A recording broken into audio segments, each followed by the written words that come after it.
जय श्री कृष्णा। जीवन में कभी किसी की मदद करके मन में ऐसा अहंकार मत पालना कि मैं इसको कुछ दे रहा हूँ, क्योंकि हो सकता है आप अपने पिछले जन्म का कर्ज चुका रहे हों। आज के इस वीडियो में मैं आपको बिल्कुल सरल और साधारण भाषा में श्रीमद् भगवत गीता जी के चौथे अध्याय में भगवान श्री कृष्ण द्वारा सुझाए गए प्रवचनों को विस्तार पूर्वक बताऊंगा। इससे पूर्व श्रीमद् भगवत गीता जी के तीसरे अध्याय में हमने देखा कि भगवान श्री कृष्ण ने अर्जुन को बताया कि जो भी मानव श्रद्धा युक्त होकर के मेरे द्वारा बताए गए मार्ग पर चलता है वह कर्मों के बंधन से छूट जाता है और मोक्ष को प्राप्त करता है। इसी के साथ ही भगवान श्री कृष्ण ज्ञान योग और निष्काम कर्म योग के बारे में बताते हैं और अर्जुन को बताते हैं कि तुम किसी भी परिस्थिति में अकर्मा नहीं रह सकते, अर्थात तुम्हें अपने मन पर नियंत्रण रखते हुए कर्म तो करना ही पड़ेगा।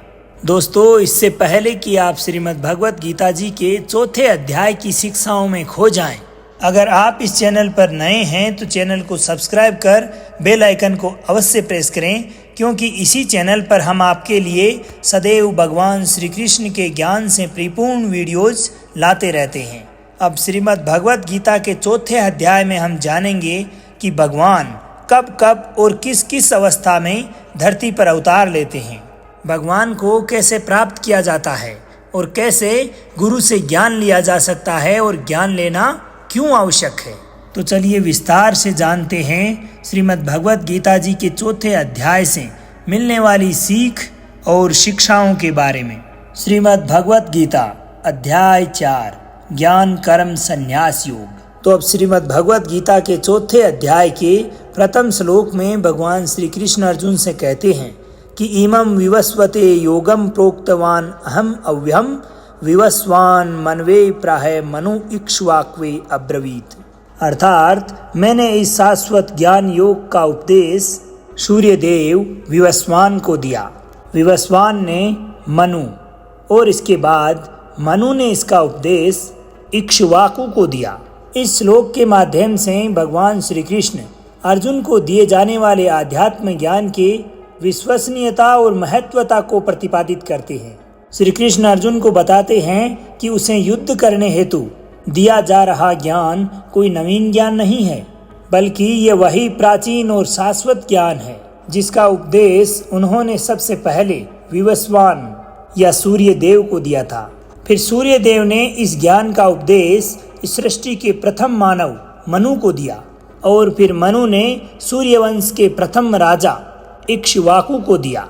आगे भगवान श्री कृष्ण अर्जुन को बताते हैं कि इस अलौकिक जगत की प्रकृति इसी प्रकार की है कि काल क्रम के साथ ये ज्ञान विलुप्त होता चला गया और उसी प्राचीन गूढ़ योग ज्ञान को आज मैं पुनः तुम्हारे समक्ष प्रकट कर रहा हूँ, क्योंकि तुम मेरे मित्र एवं मेरे भक्त हो, इसलिए तुम इस दिव्य ज्ञान को समझ सकते हो। अर्जुन ने भगवान को अपना मित्र मानकर उनकी आराधना की और इसीलिए श्री कृष्ण उन्हें अपना परम मित्र और भक्त कहकर पुकारते हैं। हृदय में श्रद्धा और भक्ति के बिना कोई भी मनुष्य श्रीमद् भगवत गीता जी के ज्ञान को ग्रहण नहीं कर सकता। अतः इसे समझने के लिए अपने हृदय में सच्ची श्रद्धा और भक्ति का होना अति आवश्यक है। अब भगवान श्री कृष्ण की इस बात को सुनकर धनुर्धर अर्जुन के मन में संशय उत्पन्न होता है और वे भगवान श्री कृष्ण से कहते हैं, परम भवतः जन्म परम जन्म विवस्वतः खतम एतत् विजानियान त्वम आदौ प्रोक्तवान इति। अर्थात आपका जन्म तो विवस्वान के बहुत काल बाद हुआ है, तो मैं ये कैसे मान लूं कि शुरुआत में आप ही ने विवस्वान को ये ज्ञान दिया था। हे श्री कृष्ण, आप तो अभी वर्तमान समय में हो, तो बहुत पहले के समय में आप ये कैसे कर सकते हो। अब अर्जुन भगवान श्री कृष्ण के कथनों में अस्पष्ट संगति के चलते विचलित हो जाता है। सूर्य देवता का अस्तित्व तो सृष्टि के प्रारब्ध से ही है और भगवान श्री कृष्ण का जन्म अभी वर्तमान में है, तो ये बात अर्जुन को थोड़ी विचलित करती है। उसे लगता है कि अगर भगवान श्री कृष्ण वर्तमान में मेरे साथ हैं तो इक्ष्वाकु के समय में जाकर उन्होंने उनको ये ज्ञान किस प्रकार प्रदान किया होगा। यदि श्री कृष्ण वासुदेव और देवकी के पुत्र हैं, तब उनका इस प्रकार से कहना कि उन्होंने इसी विद्या का ज्ञान विवस्वान सूर्यदेव को दिया है, अर्जुन को असंगत प्रतीत होता है और इसीलिए इसकी सत्यता को जानने के लिए वो अति उत्सुक है। तब भगवान श्री कृष्ण अर्जुन को समझाते हैं कि हे अर्जुन, तुम्हारे और मेरे लाखों करोड़ों जन्म हो चुके हैं, लेकिन हे परंतप तुम उन्हें भूल चुके हो, जबकि मुझे उन सभी जन्मों का आज भी स्मरण है। आगे भगवान श्री कृष्ण स्पष्ट करते हैं कि वे वर्तमान में एक मनुष्य के रूप में अर्जुन के समक्ष खड़े हैं, लेकिन इसी एक सत्य को मानकर उनकी तुलना एक साधारण मानव के समान नहीं की जा सकती। जीवात्मा और परमात्मा में कई प्रकार की समानताएं होती है, क्योंकि प्रत्येक जीवात्मा उसी परमात्मा का तो अंश है। जिस प्रकार ये दोनों सत्य, चित्त और आनंद है, फिर भी दोनों में अनेकों भेद है। भगवान तो सर्वव्यापी है, परंतु आत्मा वो तो मात्र जीव के हृदय तक ही सीमित रहती है। भगवान सर्वशक्तिमान है, परंतु आत्मा में भगवान की कृपा के बिना स्वयं को इस माया मोह के जंजाल से मुक्त कराने तक की शक्ति नहीं है। भगवान सृष्टि के नियमों के निर्माता हैं, जबकि आत्मा इन सभी नियमों के अधीन है। भगवान संपूर्ण सृष्टि के नियंता हैं, निर्माता हैं, कर्ता धर्ता हैं, जबकि आत्मा उनके नियंत्रण में रहती है। भगवान सर्वज्ञ है, किंतु जीवात्मा को किसी एक विषय पर भी स्पष्ट ज्ञान नहीं होता। अब आगे भगवान श्री कृष्ण जीवात्मा और परमात्मा के बीच के भेद को समझाते हुए कहते हैं कि यद्यपि वे स्वयं इस संसार में अनेकों बार अवतार लेते हैं, तथापि वे सर्वज्ञ रहते हैं, ना कि जीवात्मा के समान, जिसका कि ज्ञान सीमित होता है। यदा यदा ही धर्मस्य ग्लानिर्भवति भारत अभ्युत्थानम धर्मस्य तदात्मानं सृजाम्यहम्। अर्थात जब जब भी सृष्टि में धर्म की हानि होती है और अधर्म में वृद्धि होती है, तब तब मैं पुनः धर्म स्थापना हेतु इस सृष्टि में अवतार लेता हूँ। वस्तुतः धर्म एक नियत कर्म है जो हमारे आध्यात्मिक उत्थान और हमारी उन्नति में सहायक होता है, और इस धर्म के प्रतिकूल आचरण को ही अधर्म कहा जाता है। जिस जगह पर धर्म का पालन नहीं होता, अनुचित कार्य होने लगते हैं, वही अधर्म है।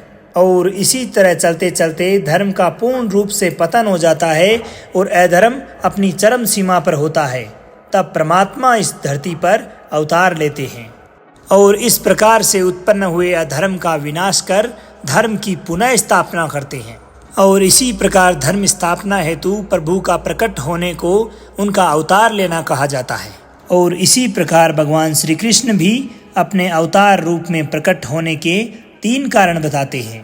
पहला, दुष्टों और अधर्म के विनाश के लिए, दूसरा, भक्तों के उद्धार के लिए, और तीसरा, धर्म की पुनर्स्थापना के लिए। भगवान श्री कृष्ण कहते हैं कि जिस तरह कोई शिष्य मुझे अत्यधिक प्रेम करता है, उसी प्रकार से मैं भी अपने शिष्यों से, भक्तों से अनंत प्रेम करता हूँ। जिस भाव से लोग मेरी शरण ग्रहण करते हैं, उसी भाव के अनुरूप मैं उनको फल देता हूँ। मनुष्य के गुणों और कर्मों के अनुसार ही मेरे द्वारा 4 वर्णों की रचना की गई है। यद्यपि मैं इस व्यवस्था का रचयिता हूँ, परंतु तुम मुझे अकर्ता और अविनाशी ही मानो। मैंने भले ही इस संसार को बनाया है, इसकी रचना की है, लेकिन फिर भी मैं ऐसा कभी नहीं सोचता कि ये सब मैंने बनाया है। इसलिए मनुष्य को भी किसी भी कर्म को करते समय ऐसा भाव कभी नहीं रखना चाहिए कि ये कर्म मेरे द्वारा किया जा रहा है या ये कार्य मैं कर रहा हूँ। जो भी मनुष्य किसी भी कर्म के फल और उससे मिलने वाले फायदों से अलग हो जाता है और निष्फल भाव से कर्म करता है, वही सर्वोत्तम होता है। जिस व्यक्ति को अपने शरीर और मन पर कोई घमंड नहीं होता और जो अपने इंद्रियों को अपने नियंत्रण में रखना सीख लेता है, वही व्यक्ति मनुष्यों में सबसे ऊंचा और सर्वश्रेष्ठ है। हे अर्जुन, जो भी मनुष्य इस धरती पे खुश नहीं रह सकता, वह परलोक में भी खुश नहीं होता। इसलिए किसी भी मनुष्य को अपने गुरु की पहचान करके अपनी इंद्रियों पर जीत हासिल करके, अपने लालच का त्याग कर अपने गुरु की सेवा करके उनसे वो ज्ञान सीखना चाहिए जिसके कारण बड़े बड़े पापी भी मेरी अर्थात परमात्मा की शरण में आ जाते हैं। जिस प्रकार आग सूखी लकड़ियों को जलाकर राख कर देती है, उसी प्रकार गुरु से प्राप्त किया ज्ञान भी हर प्रकार की अज्ञानता को वैसे ही राख कर देता है, मिटा देता है। हमेशा अपने कर्म करने वाला और हमेशा मुझ में श्रद्धा रखने वाला इंसान ही मुझको प्राप्त कर पाता है। इसलिए जिस भी मनुष्य ने कर्म योग से अपने आप को कर्म का कर्ता ना मानते हुए परमात्मा को अर्पण कर दिए हैं, ऐसे मनुष्य को उसके कर्म कभी नहीं बांधते। इसलिए हे अर्जुन, तू भी मेरे द्वारा बताए गए इस ज्ञान से यही समझ कि कर्म तू नहीं बल्कि मैं कर रहा हूँ, और तुम्हारे हृदय में अज्ञानतावश जो भी संदेह डाउट्स उत्पन्न हुए हैं, उन्हें ज्ञान रूपी शस्त्र से काट दो। हे भरतवंशी अर्जुन, अपने आप को योग में निष्ठ करो, उठो, खड़े हो जाओ और युद्ध करो। दोस्तों, इस चौथे अध्याय में ये स्पष्ट रूप से बताया गया है भगवान श्री कृष्ण द्वारा कि जब भी इस संसार से मानवता का विनाश होता है और मनुष्यों में नकारात्मक भावनाएं बढ़ने लगती है, नेगेटिविटी आने लगती है, तब भगवान इस धरती पर आकर धर्म को पुनः स्थापित करते हैं, मनुष्यों के मन में उत्पन्न उस नेगेटिविटी का नाश करते हैं। और इसी के साथ साथ इस अध्याय में यह भी बताया गया है कि अगर आपको किसी से कुछ भी सीखना है तो सर्वप्रथम उसके प्रति आपके मन में आदर और सम्मान की भावना उत्पन्न होनी चाहिए। किसी भी प्रकार का लालच नहीं होना चाहिए और ना ही बुरी भावना होनी चाहिए। अब किसी भी चीज़ के बारे में पूरा ज्ञान लेना या सीखना हमारे लिए क्यों आवश्यक है?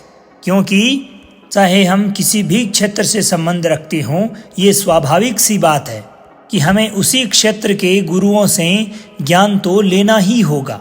और ज्ञान ही एकमात्र ऐसा तरीका है जो हमें इस जीवन में हमारे लक्ष्य से और इस जीवन के पश्चात हमें परमात्मा से मिला सकता है। दोस्तों, उम्मीद है कि आपको श्रीमद् भगवत गीता जी के चौथे अध्याय की ये सरल व्याख्या समझ आई होगी और आपको बहुत कुछ इससे सीखने को भी मिला होगा। तो अब आज्ञा दीजिए आपके मित्र सांवर चौधरी को। मिलते हैं श्रीमद् भगवत गीता जी के 5वें अध्याय में। तब तक के लिए खुश रहिए, मुस्कुराते रहिए, जीवन में आगे बढ़ते रहिए और प्रेम से बोलिए श्री राधे राधे।